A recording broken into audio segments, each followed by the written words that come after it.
Hello again. So yeah, I'm Dean, lead designer for NHS UK. This is Misaki on our NHS Digital graduate scheme. Anyone who's sort of recently graduated, please come and talk to us about it afterwards. It's really good. So I'm going to talk about, we're going to talk about creating a design system for health. It's kind of separate to GDS, but we have lent on and built on a lot of the work that you've done here, and you'll see how we've gone about that. So let's just start from the beginning. We started with a really old and really massive website. It was 10 years old, it's now 12, nearly 13, stroppy teenager. There's a lot of pages to it, and it wasn't optimised for mobile phones. But it is extremely popular. We have roughly 1.2 million visits per day. It's growing. I think January this year we recorded 60 million visits. So it's big and it's popular, but it wasn't working on phones. 70% of our usage base is mobile devices, so we really needed to fix that. But at the same time, we didn't just have a website to rebuild. There were lots of teams who are working on services that have digital elements. I'm very keen not to use the term digital services in health specifically. Everything ends or begins with something that's wrong with you and your body, so we have to be sort of mindful of that. There's always a personal interaction that goes on with this. So we had lots of small teams in the NHS alpha phase and the NHS beta phase, doing discoveries, doing service design, trying out new ways of doing things within the health and care system. And we knew that the NHS website was going to be a sort of a key waypoint or a starting point for a lot of these journeys. So it would be logical that if we would just take GDS, make the buttons blue, and then we'd be away. But we tried that, and it kind of didn't work because lots of discrete teams were working and solving their individual problems, but there was no consistency there. There was a lot of things to kind of try and pull together and make into a consistent whole. But also we have to bear in mind, rather than the more focus on transactional stuff that a lot of GDS, the GDS design system supports, people's relationship with the NHS is much deeper than that. For a lot of people, their relationship with the NHS begins the day they are born and ends the day that they die. And that's a big responsibility and a privilege to work with. So we had to understand how people felt about this rather than just boiling it down into a series of transactions and discrete components. And this is the kind of thing we tried to sort of bear in mind as we went through this quote from Alan Cooper about just because it can't be measured doesn't mean it can't be perceived. We try not to use the word brand when we talk about the NHS, even though it is an extremely trusted brand, but we did want to know about how people felt about the NHS. So this is the research we did alongside a lot of the service design work, was actually how do people feel about a more digital ready NHS. So we started doing design work, and we knew that the NHS website, from a user point of view, needed to be simple and helpful, obviously. It needed to be accessible for legal and moral reasons. It needed to be authentic, so it needed to feel like the NHS made it, and the people who care for you in the NHS are also, the people who work on the website also care for you just as much. It also needs to be trustworthy. People trust the NHS, and we can't jeopardise that with shoddy services. Also from the organisational point of view, we needed something that was scalable and maintainable. It needed to be part of the NHS England brand identity, and it needed to be ready for whatever strategic stuff was going to happen over the coming years.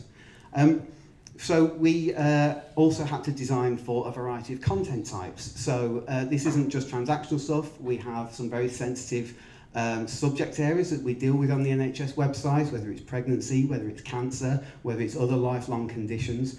So we needed to understand how do we design for that and then create a design system that could support this wide variety of content types.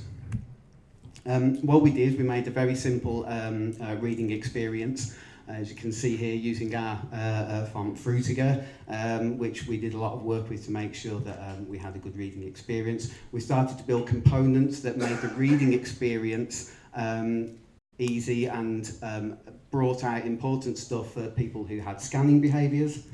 So we started to build up a series of components that would eventually become our design system. As you can see here, various sort of different things. We also had a series of components that told you when to stop using this website and go and get care, or to contact someone, and we had a sort of a sliding scale of severity depending on the subject area. But of course we also had transactional stuff as well. We are doing a lot of transactions and getting people into conversations with us through forms and guidance. So the site itself launched in September 2018, and we were pleased with that first iteration, but we knew we had more to do.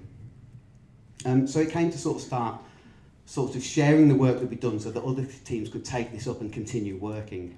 At the same time as the redesign of the website, we had a team working on a kind of service manual, which doesn't look a million miles away from the GDS system. We knew the kind of stuff that we needed in there. We knew we had the content style guide. We have a lot of health writing guidance. If anyone knows Sarah Wilcox, one of our lead content designers, she was on Radio 4 last week with the actual Michael Rosen talking about that. I highly recommend you look it up on BBC Sounds. And then we sort of put this stuff out in the public because we knew that other teams needed to use this, not just within NHS Digital at a national level. We knew people wanted to use this at a local level. So we put this out. We had an open Slack channel for people working in health.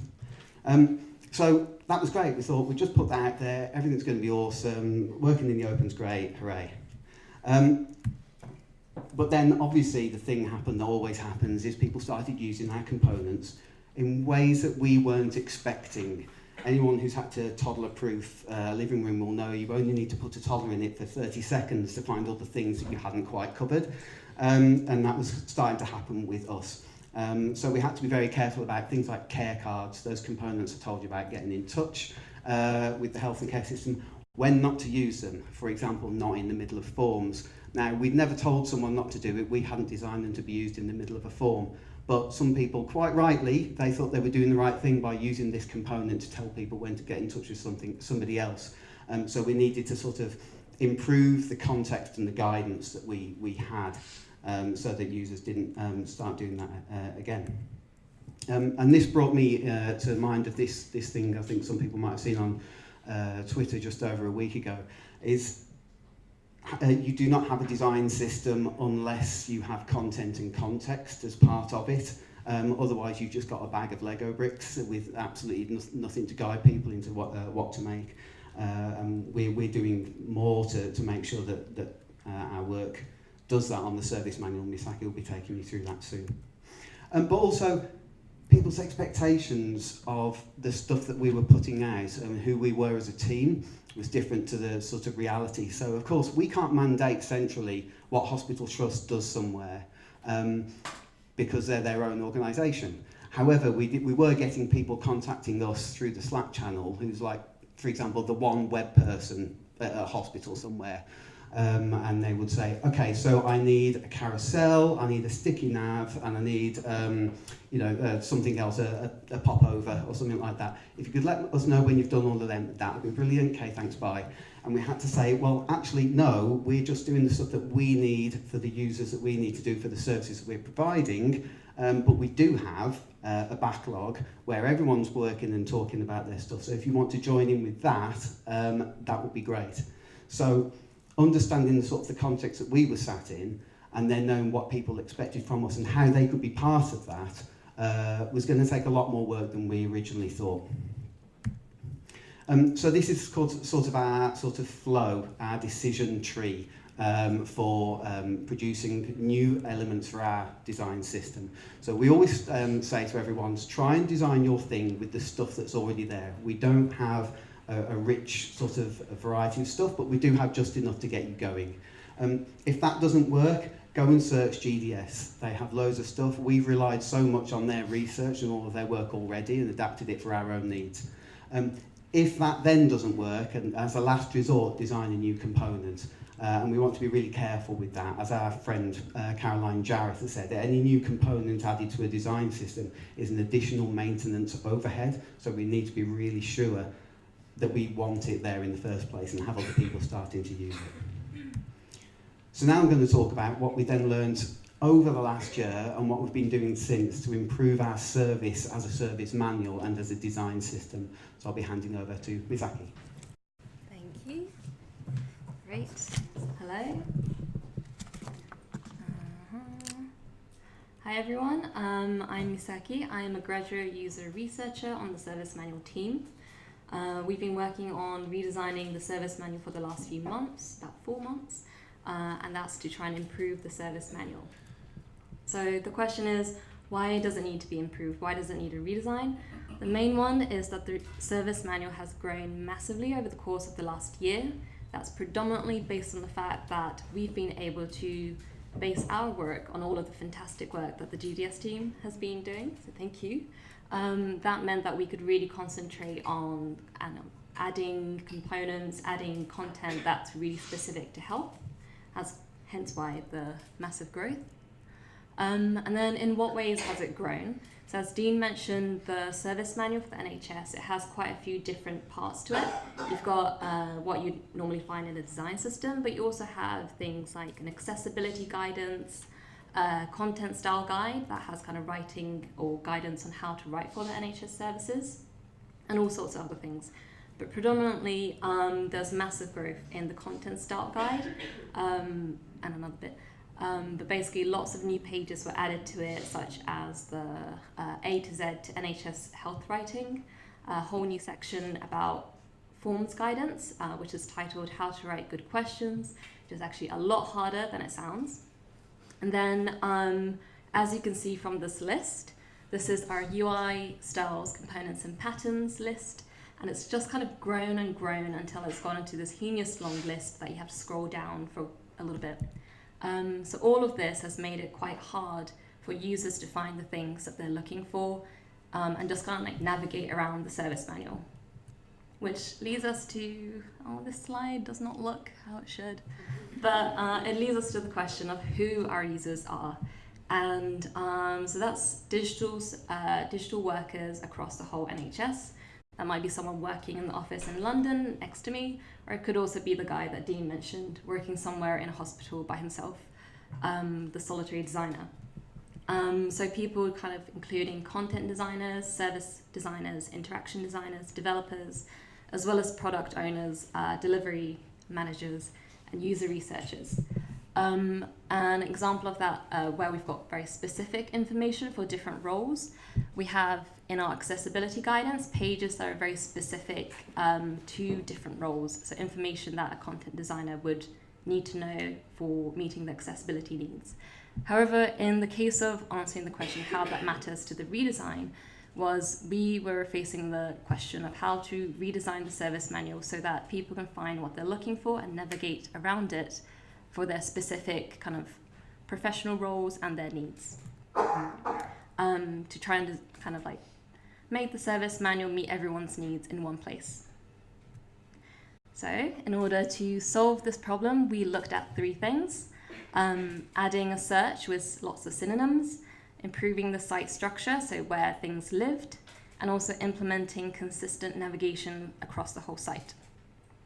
So we iterated over the course of 3 rounds of testing that I'm going to kind of take you through now. So first of all, we did a card sort. So by no means do we have as many kind of components, patterns or styles as GDS, but as we mentioned, it has grown and it's just going to continue growing.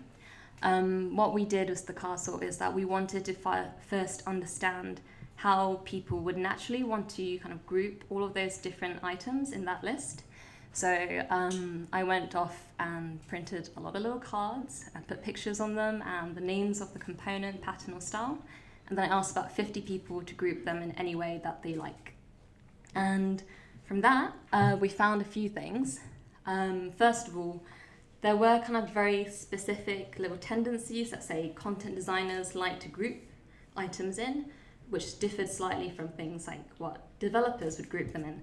However, there were kind of consistent groupings that kind of emerged that ran across different professions.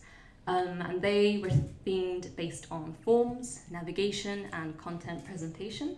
So content presentation would include things like the care cards that Dean showed you earlier, if you weren't sure. There are also a lot of synonyms that came up, so people called the same component many different names, and that just ranged. There was a lack of clarity with what the group name patterns meant. A lot of people didn't know what it was, and they were quite confused by it. So now we are running a survey that we're going to be analysing the results of quite soon. And then we also surfaced some kind of ideas for missing components, so things that people wanted added into the service manual. Based on the results of the card sort, we added a search function and added some synonyms that surfaced from the card sort that we knew and found that people were calling different things.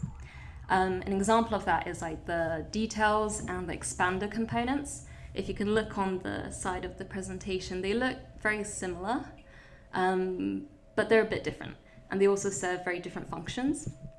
But we found that a lot of people mix those two up, and also they had quite different names. There was a lot of names that came up for them, including Reveal. Reveal was very popular for our content designers.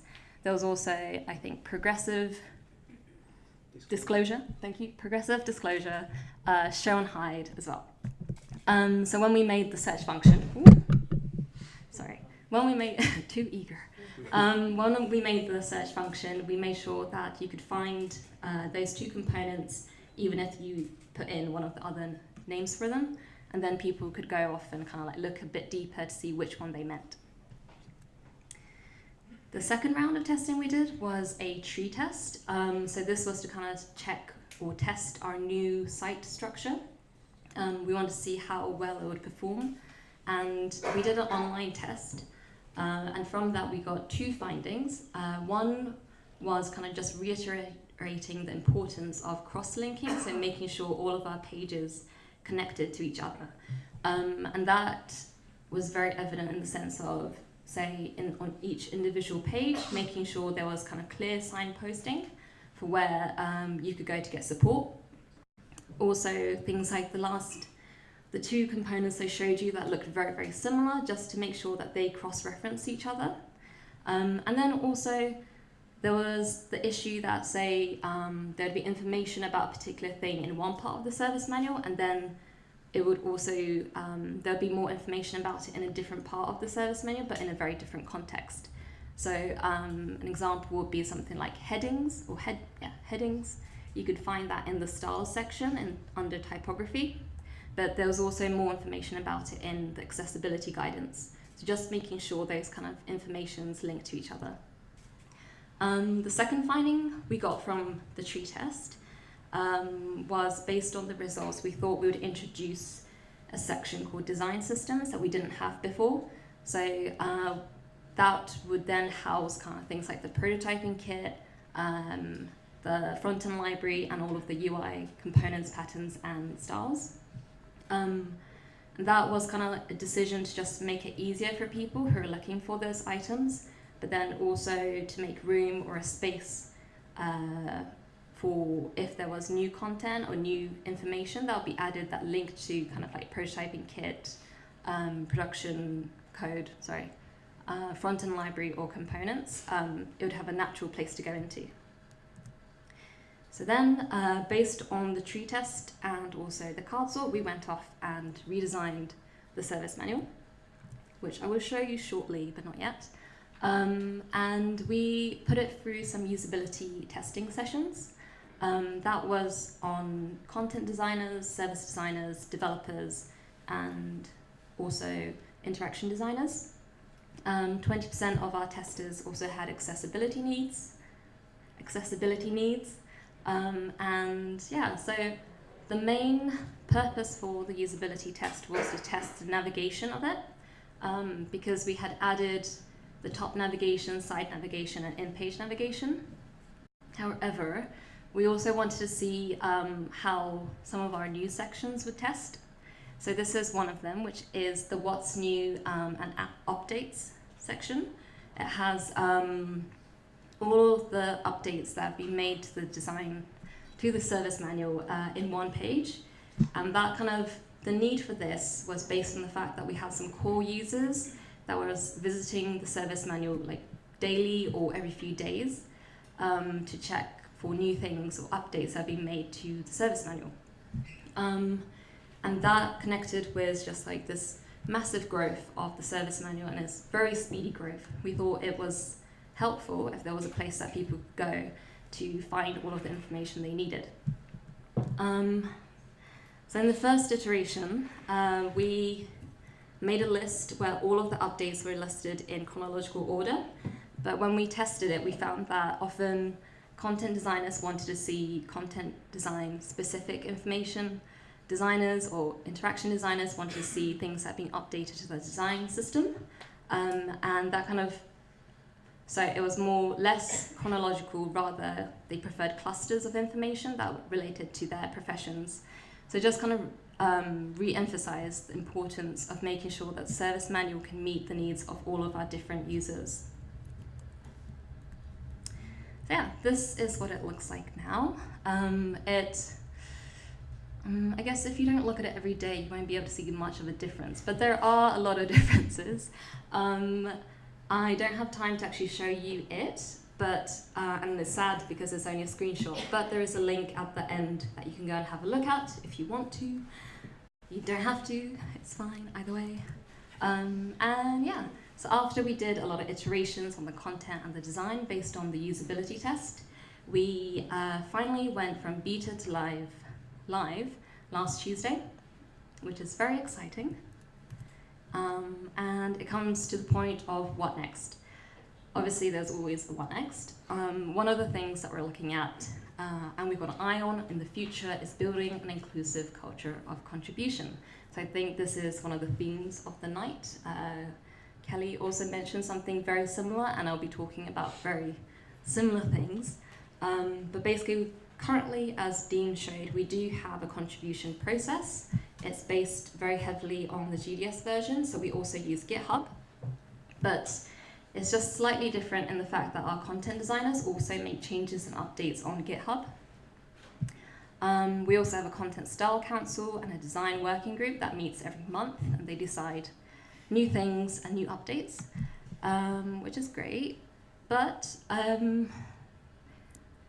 as Kelly mentioned, and as Dean, and I maybe Tim will also mention, it's difficult to contribute. It's not everyone feels comfortable contributing, so there might be issues around GitHub. Perhaps people aren't familiar with it.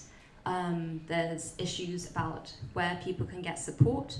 So it might be that people feel intimidated posting on Slack. That's another issue we need to look into. And then there's also just kind of maybe people don't feel confident to contribute. So it just kind of links into the wider question of how to make an inclusive contribution community or culture. Yeah, and I pass you back. Thank you. Okay, so just to summarise, and then we are done. We built our design system by designing something coherent first and then breaking it down into parts rather than starting with the shopping list of buttons and headers and things that you think you probably need in a design system. We had to make it work as a design first before breaking it down. And as I mentioned before, without the content and without the context, you do not have a design system. So our service manual provides all of this kind of in one place. And the kind of research that goes, the research findings that go into each component are really essential to make it clear to people the context in which they have been tested, and therefore, you know, your mileage may vary, and we have to really stress that. And also, community management takes a lot of your time, way more than whatever you think it is. It's that plus lots, and that can be actually a really rewarding thing. But you just need to make sure that you have the time and availability to manage that properly, so that your users are well served, and that so you are getting the most out of them, and they're getting the most value out of the design system itself. And with that, here are the links to the things if you want to go and look for yourself, and join the Slack channel too. And we'd like to thank you very much.